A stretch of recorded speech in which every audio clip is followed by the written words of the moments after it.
All right. Well, wonderful. Thank you so much, everyone, for coming in I see from multiple places around the globe. It's very exciting to be here with you. My name's Olivia Soto. I'm the Director of Admissions at Harvard Divinity School. I'm also an alum of the college and of the MDiv program.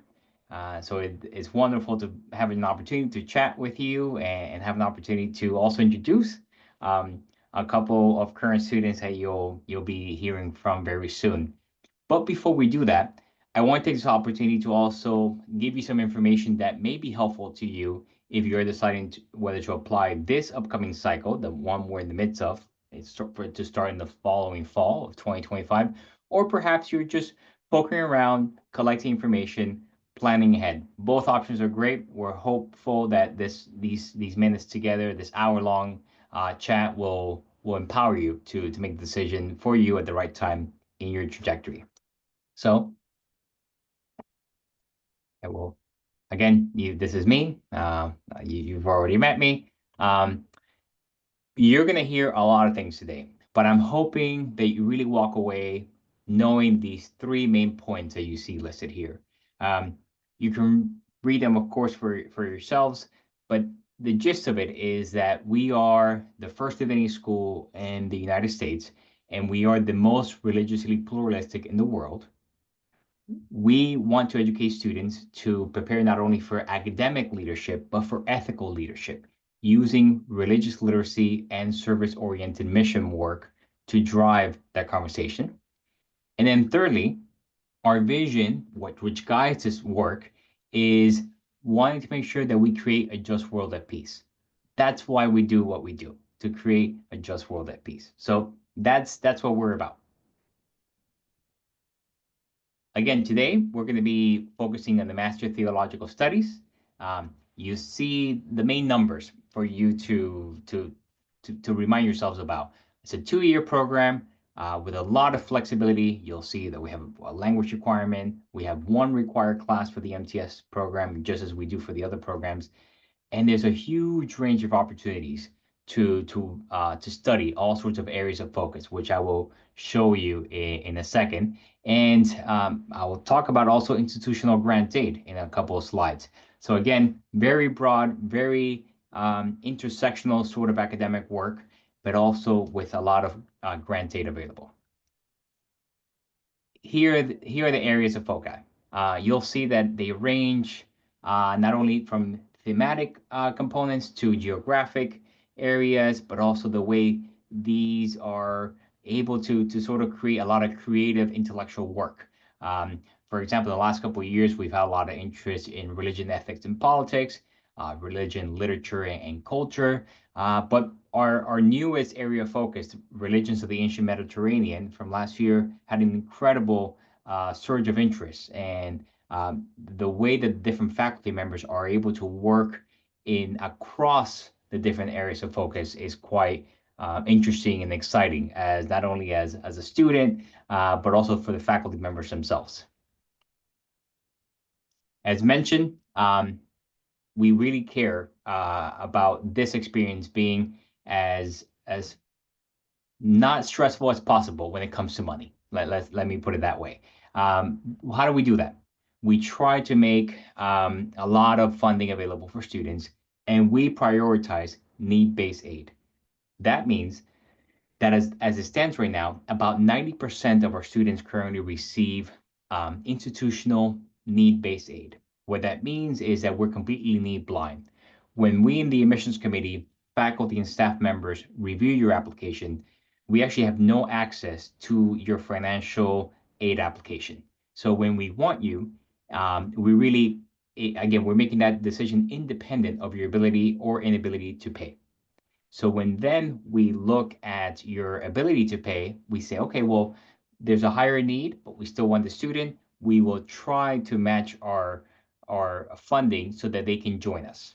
How do we do that? There are 3 levels of need-based aid. You'll see here that our lowest level is the 75% tuition grant. That means that 3/4 of your tuition is paid for.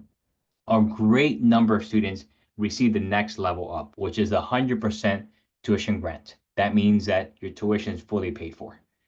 And then above that, if there's the highest need level, then we have 100% tuition plus an additional annual $12,000 living stipend. So again, that's at the highest level of need-based aid. On the other side, we have merit aid. This is slightly different. It's a very small number of students, about 3 to 5% of the incoming class, and it's looked at by the admissions committee. The admissions committee is comprised of faculty and staff members, and as we read, we look at students that we realize, okay, let's recommend them to be considered for merit-based aid. What our financial aid team would tell you if they were here is to say, hey, you hope for merit-based aid, but you plan for need-based aid. Again, the great majority of our students receive need-based aid, and that's where we prioritize our funding. So we would encourage you that the moment you apply for a degree program, you immediately after, about a month later, you'll receive an application from the financial aid office and you submit that application. There are multiple merit-based aid opportunities. One, again, is the full tuition grant plus an additional $12,000 of an annual living stipend, or up to $20,000. Again, few and far between. And again, we want to really encourage folks to really think about need-based aid because that's where the majority of our funding is geared towards. Next. Again, we're hoping this is a speed round sort of information about the application process. We have a lot of other stuff already recorded and on our YouTube playlist, but I'm really hoping that this is helpful to you in case you're just starting. We have a very straightforward application process. Our form, application form, is just an opportunity for you to share some information from us to help us contextualize your application. The statement of purpose is really a main piece of your application, though. I would highly encourage you to focus on that. Why? Because you have a lot of control as to how you want us to understand the rest of your application. In essence, this is the lens you lend us as we're reading your application to help us interpret the rest of your file. There are three main questions I would encourage you to answer not only for yourselves, but also for the admissions committee members. Number one, why you? So why you applicant? What is it about your particular set of skills, of experiences, of aspirations that have propelled you to want to apply to us? So the second part is why us? What is it about Harvard Divinity School? We're a very different type of graduate school, let alone divinity school. What is it that we offer? What is it about our community that is attractive to you? And how are we a good match? How do we bring out the best in each other institutionally and on your side as a person? And then thirdly, why now? There must be a reason why you decided to apply now. You didn't apply 3, 5 years from now. Perhaps you could have applied the previous year, but you didn't. What has made you think, okay, things have bubbled up to a point in which if this feels like the right time? Or perhaps you've applied before, you did not get in, and you're knocking on our door again. What has compelled you to once again try to join us? So again, why you, why us, why now? Your resume. Very important document as well, because again, it helps us understand how you have decided to use your time. How have you joined your community? How have you served? How have you led? How have you made the most out of the opportunities you've been given? Perhaps that is through leadership in a student organization. Perhaps that's caregiving for a loved one. Those are valuable. It will help us understand a little bit more about you.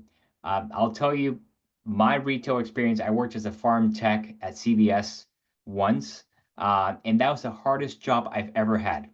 And ever since I've had that experience, I don't look at retail work, in the same light. So again, tell us your whole experience.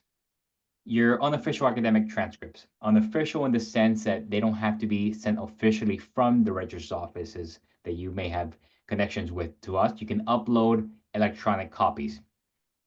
Your letters of recommendation, key. We require 3 of them. And again, think about how your recommenders, whether it's faculty or mentors, bosses, how they can help us understand you as a person. How do you make the whole classroom experience expand and go more deeply because something you share? How are you a good teammate? How are you a good leader? So think about your recommenders as the the choir behind you joining you. You're the lead singer, but you need people singing alongside you. The writing sample, very important as well. As I'm sure our students might share with you, it is a reading and writing intensive space. So showcase a writing sample that again doesn't have to be lyrical. It doesn't have to be completely inspiring, but it has to get us as the readers from point A to point B and show us the way through which you do that, and also show humility in the process and curiosity. So again, we like to see how the writing sample displays your ability to engage with the sort of work we're going to be doing here. Your TOEFL or IELTS scores, this is applicable to you only if you completed your undergraduate degree in a non-English only institution. So that means if you perhaps were born you're an international student, but you completed your undergraduate degree in English, you do not need to send us these scores. And then finally, there's an interview process. The interview is a two-way street. It's a conversation about 20 minutes or so in which we get to ask you questions, but most importantly, you get to ask us questions as well. We know there are a lot of questions that you may have as you're looking through the website or if you've met with alums or current students, but we want to give you this opportunity to also ask us in the admissions committee about any lingering questions you may have. So again, that's the purpose of the interview. And then below here, you see the timeline. You see that we launched the application about 2 months ago, and we'll close it in about 2 months. So you're at the midway point. We started the interviews in late January, early February, and that's around the time in which the financial aid application is available. And again, we highly encourage you to submit it. And then mid-March, we send out decisions, and we give you a month until April 15th to decide whether you're joining us or not. And at that point, we really hope you want to join us because we want you at that point. So that's the application, that's the timeline. And then just a plug for the fact that we have a lot of other information online. You can, of course, scan the QR code to see a lot of other events. I'll put a plug for next week's virtual open house. Next Wednesday, in essence, you get an opportunity to be with us 9 to 5 and hear from the academic dean, hear from faculty during office hours, hear from current students, hear from alumni. You get to spend the day with us virtually. We highly encourage you to sign up for that if you're willing and able, even if it's only for parts of the day. And you can always send us questions. Check out the blog. Wonderful stuff in there. Wonderful advice sent by current students or at this point alums. And check us on social media. We have some really fun, interesting opportunities for you to see life as through the eyes of a student. So again, just want to put that on your radars. And then it's wonderful that we're this part of the evening. At this point, it's my great privilege to introduce Professor David Lamberth, who's the chairman of the MTS Committee and also the professor of Philosophy and Theology, who will now introduce our wonderful student panelists. Thank you, Davies. It's a pleasure to be with all of you today, and it's a particular delight to have a number of our wonderful students with us tonight to talk about their experiences here at HDS and try to give you a feel for some of the experience that our students have here. So let me actually go around the Zoom grid here and have each of the students introduce yourselves, just saying perhaps your names, which are on the grid in any case, but also perhaps just giving a quick blurb of what you're studying, and then we'll come to some questions about what brought you to HDS and what your experience has been like. But so the grids are probably different for everyone, so I'll just call people out. Rusha, if you can start. Hi, everyone. It is so lovely to be sharing virtual space with you all today. My name is Rucha. I am a second year MTS student here at HDS, and I'm concentrating in religion, politics, and ethics. My study and my engagements here are really focused on interreligious relations and conflict transformation, both in South Asia as well as in the diaspora, and thinking a lot about how those tools can be useful in our political change systems. Solomon, if I could jump down to you. Oh, thank you. So hello, everyone. My name is Solomon. I'm also a second year MTS student at Harvard Divinity School. My focus is religion, literature, and culture. And I've spent about 3 semesters right now reflecting on the impact of religious literatures on human development generally, but the whole idea of the interplay of religion and culture, and for me, and how religious literature has been used in terms of the sustainability of indigenous languages, that has been a passion for me. Thank you. Perfect. Elizabeth, let me turn to you. Wonderful. Hello, everyone. Good evening. So excited to be here with you tonight. Wonderful to be back in this space as a student. I remember joining this, gosh, a little bit over a year ago. So happy to answer any questions as they come through later this evening. I'm doing obviously the MTS. I am studying ethics, politics, and religion. I am focused on the intersection of education and decarceration. So that really looks like grappling with micro level questions around self-forgiveness all the way to macro level systems like prison reform. So look forward to talking more tonight. Terrific. Margaret. Hi, everyone. My name is Margaret. I am a second year MTS studying African Christianity. I look specifically at religious syncretism, kind of looking at the intersection between culture, religion, and tradition, and looking at the borders and how that defines identity.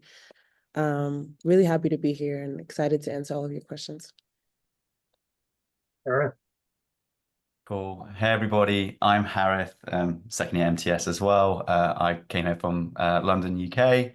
And I'm concentrating in religious thought, philosophy, and theology. And I look at the contemporary application of critical theory and literary studies and how those traditions receive modern European philosophy. Perfect. So let me start and ask,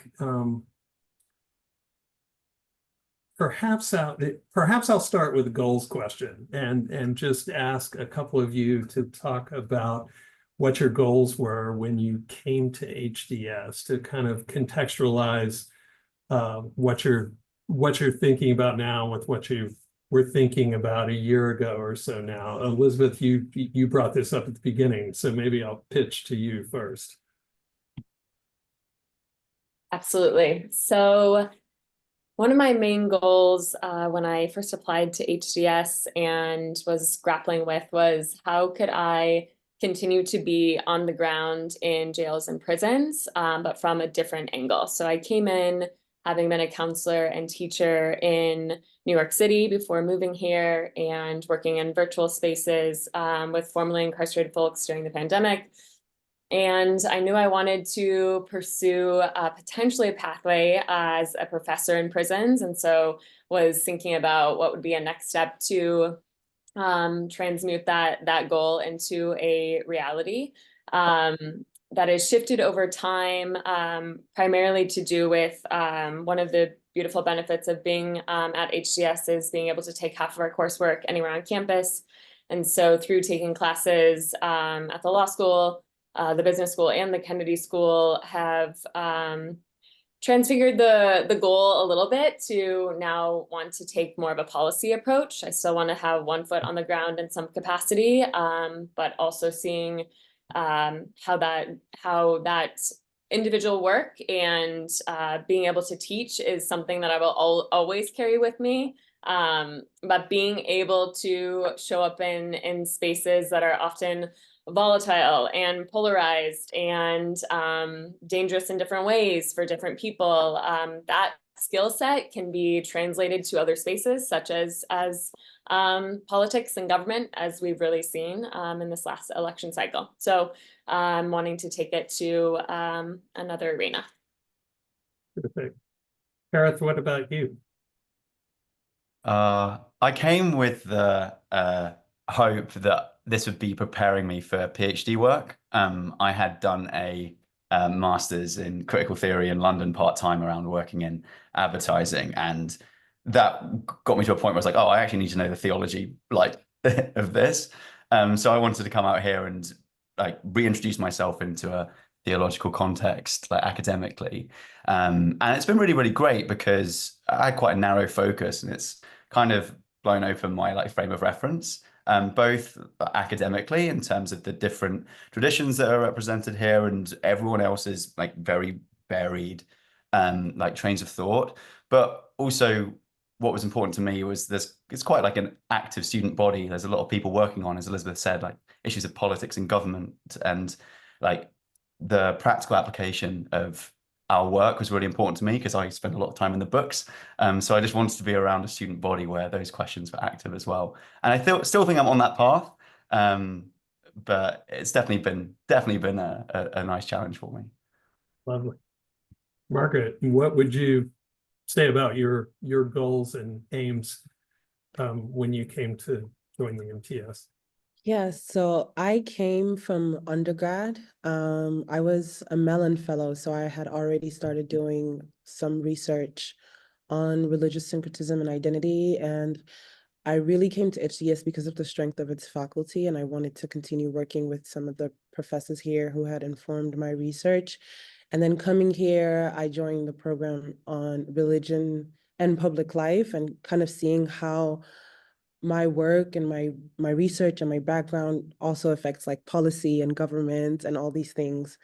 And then I interned in the Virginia Department of Education, and I was like, oh wow, like the religious literacy really plays a huge role in how decisions are made and like conflict resolution and all those things. So I think I'm more leaning towards that, although the PhD and research is still at the back of my mind, and it's still something I may want to pursue at some point.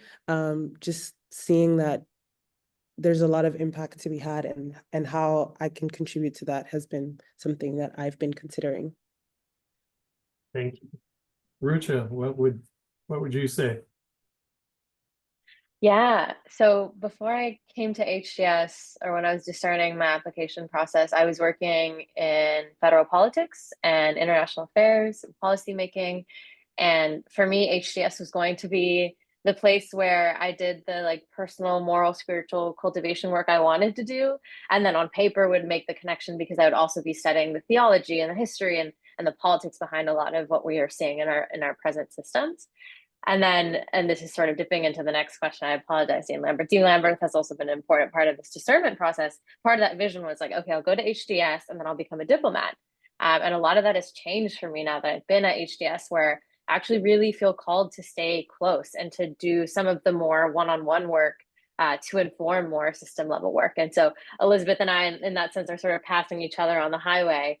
It's been really cool to sort of expand my frame of what social change and impact looks like while I've been here. Great. Solomon. Okay, so before now, I've served as a minister in an evangelical church in Nigeria. And my whole life has been a life of series of questions from childhood, asking questions of the relationship between what's theoretical and what's practical in my own faith tradition as a Christian, and I think finding an attempt to find answers to my questions, or the curiosity of what is out there that is different from what I have known all my life, all contributed to my coming to HDS and choosing the MTS program track. But I think part of my struggles that made me to think critically about the choice of HDS was how that the normative claims of Christianity for me kept giving me this idea of everything is eschatological in view, that these promises are far-fetched from the concrete realities of my communities as a Nigerian and the one who served in diverse church context. There were times I stood on the pulpit to address congregants who either were displaced, who either had lost loved ones, and it seems I needed a language to be able to communicate. If I was going to talk about nonviolence, for instance, how was I going to do that? I was going to talk about peace building in communities that were distressed. What kind of language will not only appeal to my congregants, but will also be considered credible to the entire communities. Community where some of the churches I served were situated. So maybe to tie it off, one of those things that I think was a struggle that drove me to HDS is I wanted to find myself in an academic context that is non-sectarian, where I'll meet people who think different from the way I think, people who are also engaged in community work, and how that their work may not necessarily be the same thing I do in a church, but then what tools are they using? What skills have they acquired? How have they been able to use either language to promote peace in their diverse communities? So that's what brought me, and I'm still on it. I'm also exploring a PhD program after now, because I see that there are lots of resources in HDS and some other schools that I have opportunity to interact with, or schools that are part of the consortium. So I'm looking forward to exploring further academic training after this program. Thank you. Terrific. Thank you. A couple of you have already remarked on some of how your goals have changed since you came to HDS. But I kind of want to probe that a little bit more and just throw up an open question, and you can jump in with whoever wants to respond to this. But whether you have specific things you'd like to talk about that give examples of how you have changed in your experience, whether already in your first year or your 2 years here, and whether there's some piece of that you think it would be exemplary for the potential applicants who are with us tonight. Maybe let me just jump in. I'll be brief this time around, but it's been a very culturally enriching experience for me, and I would say I came to HDS against the wishes or the advices of some of my professors and mentors who felt, why go to a place like that, having been trained in evangelical theological seminaries? It's like, what are you going to learn from a place like HDS? But a lot has happened since I arrived. I noticed that my wiring and engagement with the question of what it means to be human has been made concrete in ways that I think have stretched me. Prior to this time, I could only read about certain experiences. I could only read about certain faith traditions that were different from mine. Encountering these people encountering lots and lots of people who are completely different from my orientation, and still having meaningful conversations with them, seeing some literally broken, maybe during class interactions. All of those have helped me to appreciate our differences and appreciate the fact that even if we seem to differ on many issues, if we look deeply, we'll discover that there is a humanity we share in common. And for that, for me, that is making me more compassionate, more caring, more tolerant, in ways that I think, if not for this experience, I wouldn't be changed in these ways. So that's part of what I think is happening to me. And sometimes I ask the question, this is what HDS is doing to me. What am I doing to HDS? My presence in this space, what is it also doing to the community where I'm situated? I would need somebody else to tell me what change maybe I have also impacted to the community, and not just the community changing me. But that's my response. Thank you. I'm guessing, Solomon, those experiences are quite reciprocal for all your interlocutors and friends and classmates here. You're right. You're right, Prof. Thank you. I can jump in as well. Thanks, Margaret.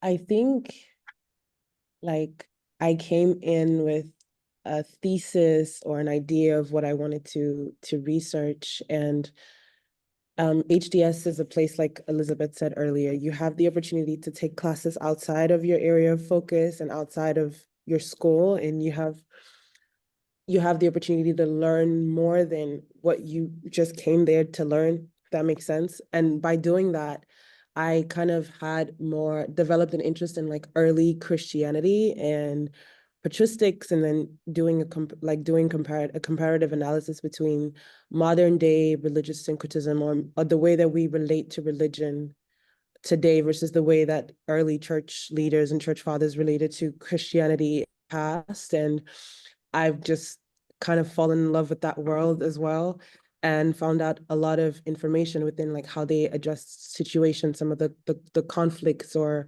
idolatry and different things. I think also it has really helped me just become a much better writer as well, having to go deep into the information and ask these real questions as to like, why? I know you've believed this your whole life. I've believed a lot of things my whole life, but why?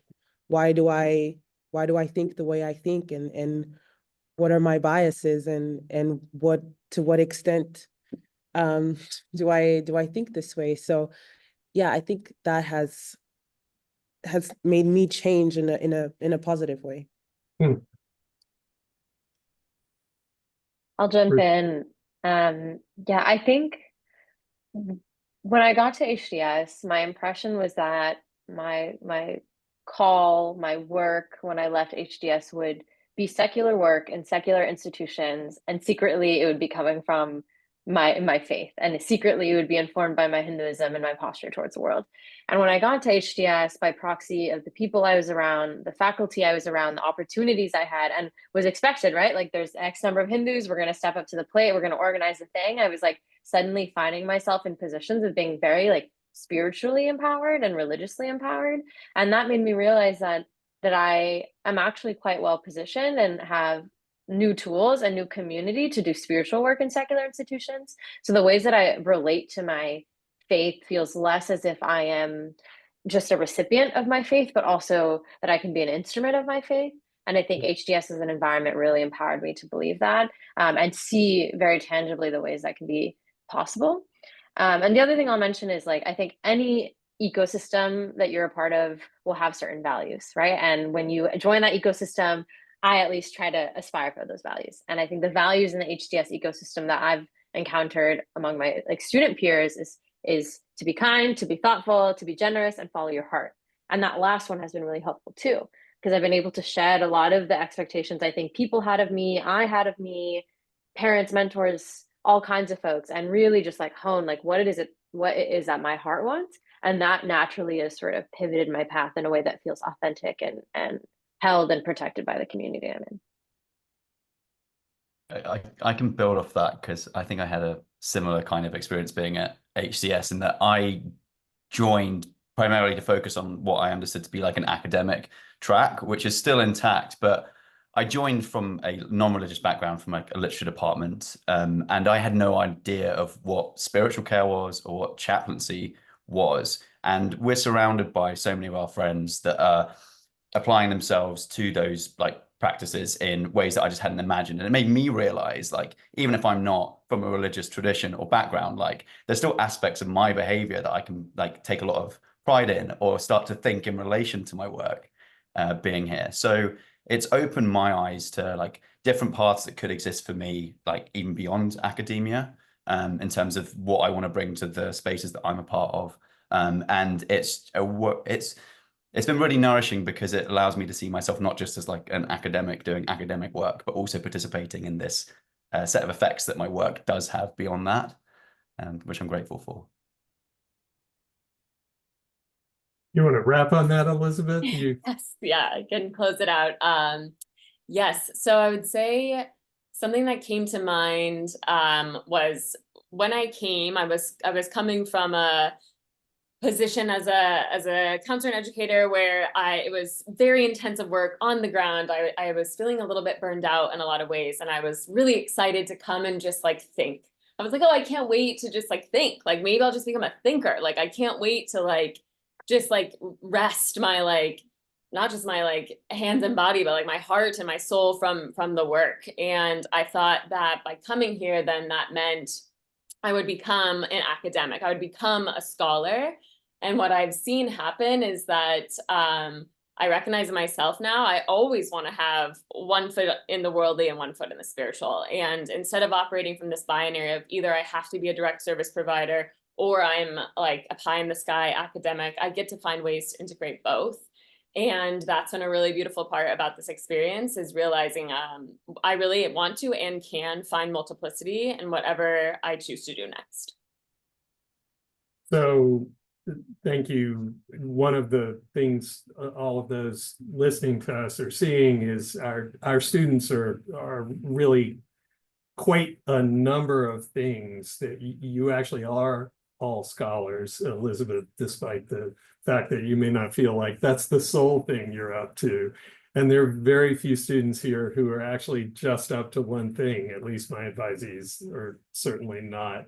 And it's one of the real rich parts of the community that so many different things are possible, both in the context outside the classroom, but also in the context of your work here. So I wonder if I might ask you all to mention a project or a paper, a research paper that you've worked on, and you can be narrow and very nudgy into a field that you're interested in, or give something that you branched out on, but just to give a sense for the kind of breadth of things people do in the context of their work, but in a way that allows you to sort of develop something, dive into it, focus a bit on it.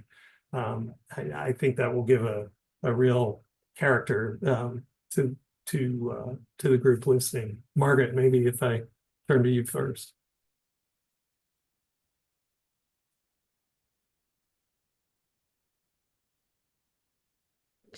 I'm gonna just bring up the paper. One of the papers I worked on, this was my final year last semester. It's entitled Christ, Ontology and Identity in the African Life. And I was kind of looking at what it means to be ontologically African and ontologically Christian as well. And how, and I kind of made the argument that it's possible to be both without compromising the other. Oftentimes there's the argument that if you are an African, then you have to kind of be that your identity is also in your traditional and spirituality. But I was just questioning this thing of ontology and what it means to be. Very philosophical approach, because there's just most texts have been, like most things that have been published on the African mind are not from Africans themselves. And so I really did that research to try to understand like what are Africans saying about who they are and what is the essence of Christianity. So that's one thing that I worked on. And I feel like writing that paper, I also took a theological approach, but I feel like writing that paper gave me a lot of answers to like my research topic, what I really came to HDS for, and how I felt. So it's been good to write papers and to really go with the information and have access to all the books in the world, or all the books that I would want to read, and have professors who are willing to help me really tackle these questions, because I feel like even though it's not just writing a paper, it's also coming to a certain conclusion and being able to answer questions that I have had for years. Rucha, what about you? What's a project you'd like to share? Yeah. I'm debating between two. I might cheat and put two. So one, before I came to HDS, I did some research around youth interfaith dialogue and peace building programs in India. And we have a fantastic faculty member here at HDS named Swayam Bagaria, and he's sort of a brilliant mind on behavioral science, econ, political science, and sort of all the ways this weaves with faith. And so I did an independent reading and research seminar, which is an option when you come to HDS, to work with him intensively over the course of the semester and really dig into this issue of youth interfaith peace building models in India, and specifically their effectiveness. And it was really rigorous and interesting. So that's one I'll throw out. And the other one, which is more of a sole paper, I took Diana Eck's course on ritual in the life cycle, which was cross-listed with folks at HDS and the college, which was super enriching. And my final paper was called Agni Hai Dvimatre, Queering Vivaha Sanskaras from India to the West, which basically was about talking about traditional Hindu marriage rituals and reimagining them, morphing them, making meaning of them in the context of women love women marriages. And so that was a really fun project too. That was, I had the pleasure of being in that class for the last lecture that Diana gave, which she just unfortunately moved into retirement, but she'll still be teaching a course now and again. But I'm sure that was a terrific experience. Harith, what about you? I got a few I could choose, but I think the one that I'd like to share is paper from last semester that was over a semester in the making. It was for a class on the solar theology of the ancient Mediterranean, and I came to HDS. I signed up for the class with no interest in solar theology and no interest in the ancient Mediterranean, but I had a good connection with the professor and I wanted to try and build that relationship, and he reassured me that I know this stuff could be in line with my interests in critical theory, because George Bataille, 20th century writer, thought in terms of the sun. I didn't really know what he meant, and I spent the Christmas break trying to read a book, Bataille's, on general economy and his what he thinks you should do with an economic surplus. And then we got to this class on solar theology. It was a wonderful class. We were learning about how the development of monotheism in ancient Egypt, and the relationship between the pharaohs and the sun, and what was happening theologically there. And in the background, I was continuing to read Bataille. We had to do a solar practice, which meant once a day we had to do some kind of activity that put us in communication with the sun. And I decided to recite this really quite graphic George Bataille text every day. And my final paper, which I didn't go crazy, thankfully, but my final paper was exploring the relation between George Bataille and solar theology. And it was the product of maybe like 4 months of work for me and thought. And I'm really grateful that I was able to work on something like that, because I've left that class now with a awareness of what I understand by solar theology, what that might achieve, what its contemporary application could be, and the way that it might have been received through this figure of Bataille. So I'm really grateful for that. Like, it's completely opened my mind to a few different strands of thoughts that I just wouldn't have picked up before. So I enjoyed that one a lot. So maybe I'm going to pivot. I'm just mindful of how much time we have left. Maybe I'm going to pivot to a different question for us now.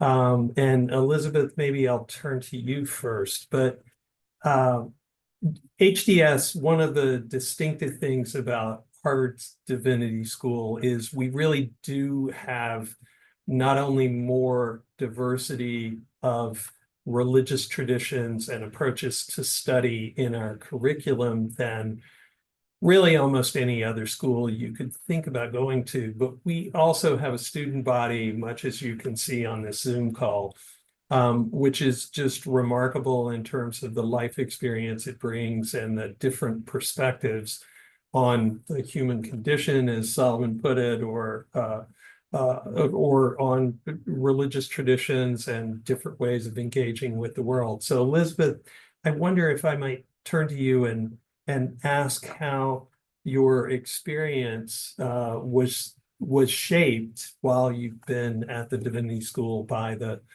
particular mix of students and faculty and areas and backgrounds of folks that we gather here. Yes, absolutely. So I would say this particular facet was the most surprising for me upon coming here, like how my changes have occurred. So coming into HDS, I would say that I identified as spiritual and non-religious.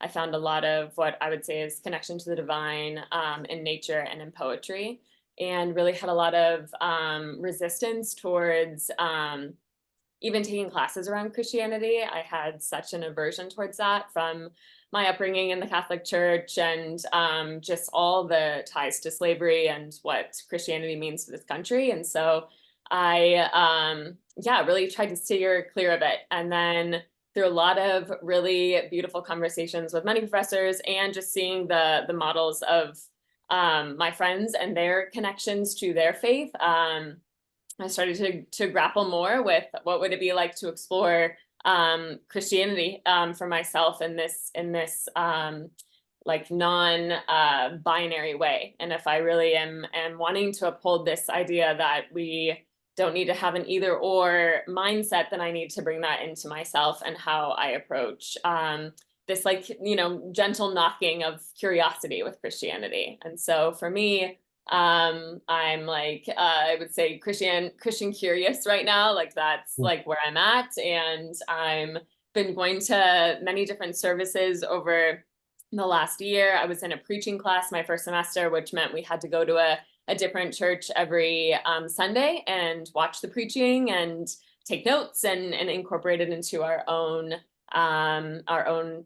forms of the class assignments. And so that's really been important for me to not only be here in a heady space, but also do a lot of that heart work and having friends like Rucha, who is very connected to her faith, and she'll share more about, and seeing people from all walks of life really grapple with what does it mean to be someone of faith in a world that is becoming, in a lot of ways, seemingly very secular or non-religious. Rucha, can I pivot to you with this question as well? Yeah, something that I think something that was an immediate draw to me with HDS was its religious diversity. I think especially in undergrad when I was grappling with my faith tradition, issues of caste, Hindu nationalism, I found a lot of community in folks from other traditions. And I just got such a small taste of that earlier in my life, and coming to HDS, I think the diversity of folks has been incredibly meaningful in finding tools, frameworks, stories, ways of understanding and making meaning that I can then translate into my own context.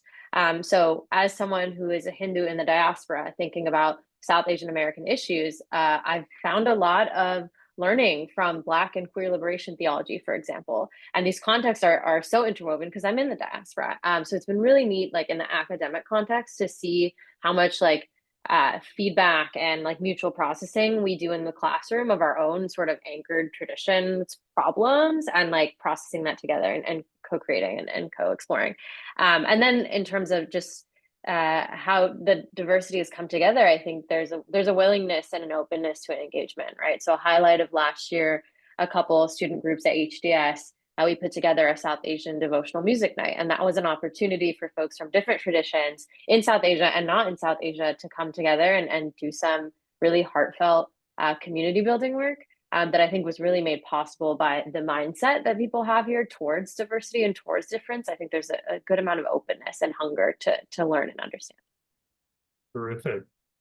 Well, Solomon, you actually remarked on this question a bit earlier, so I think I want to pivot the round and the question to you, and maybe look, thinking about the fact that we've only got a few more minutes, I want to go to everyone with this question, which is to ask what piece of advice, one piece of advice, you may have several, but what piece of advice would you offer to the folks who are on this call thinking about applying to HDS and just thinking about how to go about that or how to reflect on that? So. Hey, I think if I'm to narrow whatever it is that I want to say to be in form of an advice, I think it's good to be open-minded. Our advice those who are really exploring a program at HDS to be open-minded and not to be afraid, because our work, whether it's social justice, whatever it is that connects us to the world is a community work, it's a society work. And if you're open-minded, you can learn from, you can acquire tools and skills from different people, different sources, and it will really be impactful on whatever work you will be doing after your training at HDS. So being open-minded, I think, is a very big piece of advice out there. Thank you. Very nice. Thank you. Elizabeth, what advice would you offer? Can you come back to me? I'm still thinking. Okay. I'll bounce around. Margaret, do you have a thought on this? Yes, I would say ask yourself why, and really take some time to try to figure out why you want to come to HDS, because not only would that help you frame it in your statement of purpose, but it will also help you once you do get here to have a sense of purpose. There are so many doors, there are so many things that you can get involved with, but having that sense of why am I here? This is what I would like to discover or research or do will help you stay somehow like rooted when you do get here. And then maybe just some practical advice as you guys are navigating like the applications, like try to run them through some other people who maybe are already in graduate school or have some experience and could review your applications, and ask your recommenders to write your recommendations like on time so that they can submit them on time as well. And yes, just take your time and really work on that writing sample, because that matters, because we're doing a lot, like we're doing a lot of reading and a lot of writing, and there's so much information and so much. So I think it's important for like admissions to see that, okay, you're going to be able to do that work when you get here. Great. Parrot. Yeah, similar to Maggie, you'll get exposed to so much here that it's also really good to be like really confident and clear on like what you love and what you're really motivated by. And the statement of purpose is a really good opportunity to like go through the process of like being confident in that yourself, and then also communicating it to the team here. Like it's nothing other than just being able to relay what you really love, what you're fascinated by, and like what you can bring. Like it's a really like fun part of the process as well. And I think you'll be able to get the most out of the environment here as well if you're being like self-directed in that kind of way. So have pride in that, like enjoy it. That's something to be proud of, I think. Rucha. Yeah, I would recommend going to a peaceful place or a quiet place and closing your eyes and putting your hand on your heart and asking yourself why HDS and just listening to what comes up. I think there's a lot of noise that's going to swirl around this process, and to whatever extent you can really hone in and ask yourself what's the call in here, I think a lot of truth will reveal itself that way. Elizabeth, you've earned the wrap up by passing earlier. So oh goodness, I should have thought about it beforehand. Yeah, so I think to kind of bookend what Ruch is saying about getting clear and what many people said about getting clear while you're here, I think also trusting in your own evolution and letting go of narratives, right? Like when we come in, we have such a clear and hopefully convicted idea of what we want to study and who we are. and not letting those narratives limit us. There's just so much to explore and so many people that are resources here, from faculty to staff to students, and not letting your own narratives reduce you down, and allowing yourself to really explore and lean into things that maybe you've been really resistant with from the past, whether it's other people's thoughts and beliefs or stories you've told about yourself. So I think really allowing yourself, the whole point about education is to change your mind. And so getting curious while you're here and allowing yourself to be changed. Yeah, terrific advice from all of you. One of the great pleasures about being a faculty member here actually is getting to teach students like these, and having a renewed group of students coming in every single year. I've been chairing this program for a few years now, and at the beginning of the year, I get to meet with all of the new entering MTS students. And it's a delight, and many of those people become not only, in some cases, students in my classes, but also people I get to know in various ways around the community. It's a terrific place, and I trust you will have seen from these five today how wonderful and how many, not only how wonderful the student body is, but how many possibilities are being pursued and realized and transformed in the scope of the work that we do here every year. So let me say thank you to Harith, to Rucha, to Solomon, to Margaret, and Elizabeth for your contributions today. It's made for a great discussion and presentation, and really a pleasure for me to get to be with you as well. Thank you, Professor. It's been an honor to. Yes. And thank you for Professor Lamberth for leading us in this conversation. And prospective students, as previously mentioned, this is one of many opportunities to connect with our community, with our faculty, with our students. We highly encourage you to check us out, whether it's on social media, the blog, the whole list of virtual events that we have upcoming, particularly, as I mentioned, next Wednesday, we have a virtual open house. Highly encourage you to check us out, and thank you again. Take care of yourselves and be well. Good night, everyone.